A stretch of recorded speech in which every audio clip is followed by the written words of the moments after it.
am I following correctly that the the more severe the psychopathy, the more they benefit from the treatment? Appears to be. And that sort of makes sense, George, if you think about it, because as I said at the beginning, the basic level of treatment in these Dutch forensic hospitals is very good. It's some of the best in the world. Some of the best forensic treatment in the world is delivered here in the Netherlands. Mm-hmm.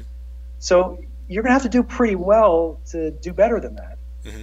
And we have been focusing very specifically on the more psychopathic patients. That's a lot of the modification of our schema mode model and so forth is really very specifically focused on more antisocial and psychopathic patients. Mm-hmm. And so, from our point of view, that makes sense. I mean, for other people, this is a big surprise because they think we can't treat these guys. Mm-hmm. But the data, at least so far, and again, I have to emphasize, it's not yet statistically significant. So 3 or 4 years from now, I could say, gosh, folks, I'm really sorry. It was really looking good at first, but, in the end. So we have to finish doing the research to say definitively. So I need to put that caveat in there. Right. But nevertheless, what you're saying is correct, that so far the data suggest that the biggest difference is with the more psychopathic patients. That's where the biggest benefits of schema therapy seem to be. Yeah, right.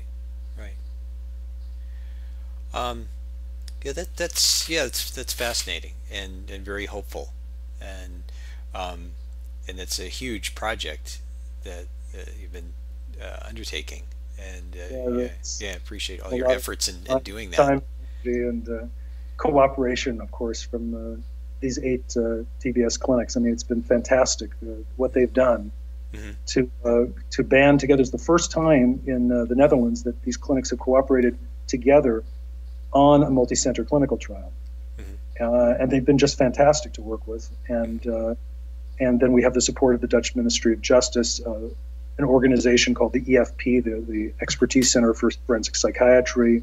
Maastricht University is involved.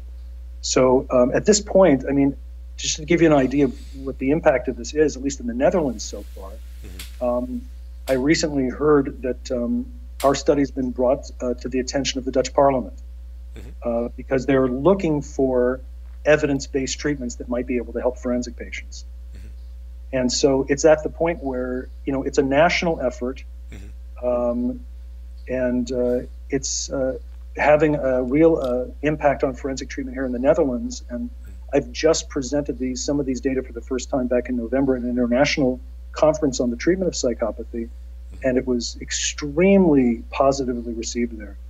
So I think if it continues to go well, it could really have an impact, particularly because it really turns on its head the way we think about working with these patients. Just completely turns it on its head. What people now say is, at most what you can do is, if you have a more motivated patient, try to help him teach the skills, to keep out of jail, if he's motivated already to do so. And actually, for more motivated patients, that approach may work to some degree. I think there's some evidence that suggests that works for some psychopathic patients. But what about the ones who are not motivated? I mean, one of the things that we have to deal with in our forensic work all the time is that many of the patients, when they start in our study, are not motivated. Some are, but many are not. And that's what we have to start with. Yeah. And we conceptualize that lack of motivation in terms of schema modes. We say, what are the modes that are getting in the way of their motivation? What are the modes that are blocking their motivation? What are those emotional states? Is that the emotional detachment? Is it a kind of grandiose side that says, I don't need this treatment, I'm fine, it's the other guy who has the problem? I mean, is it a conning side, a conning manipulative side that says, I'm going to pull the wool over their eyes, I'm going to play along, but I'm not going to be real?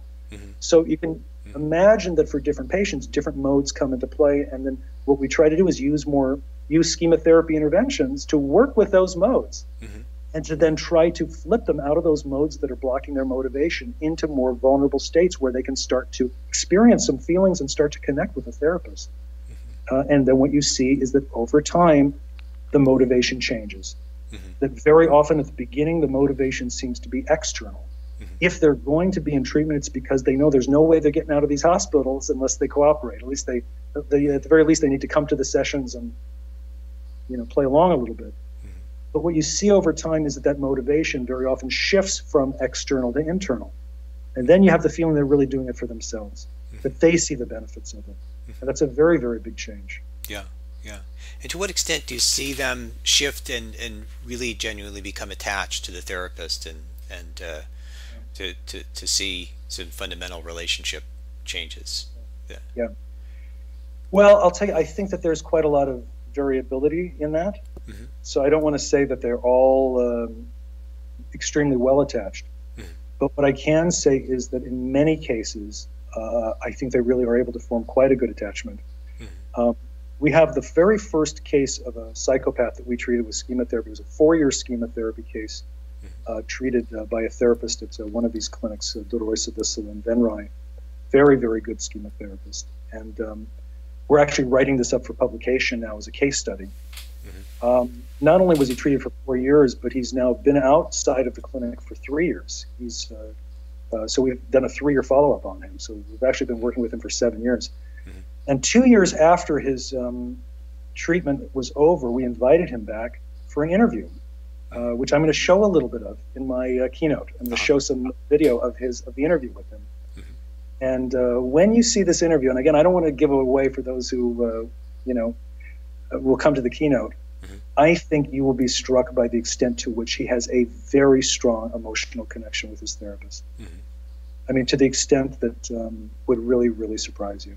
Yeah. The way he views her is the kind of thing that it's not supposed to be possible for psychopaths. Yeah, yeah. But here we have at least one guy, and and there are more. I can tell you that there are more patients. Maybe but again, they also vary. It doesn't mean that this is going to be a cure-all for psychopathy and so forth. It's an imperfect process, and but nevertheless, this is far beyond, I think, what people have thought is possible for these kinds of patients. Yeah. So even if we're able to help some of them in this way, this represents in many ways a really startling kind of finding compared to what supposedly is possible.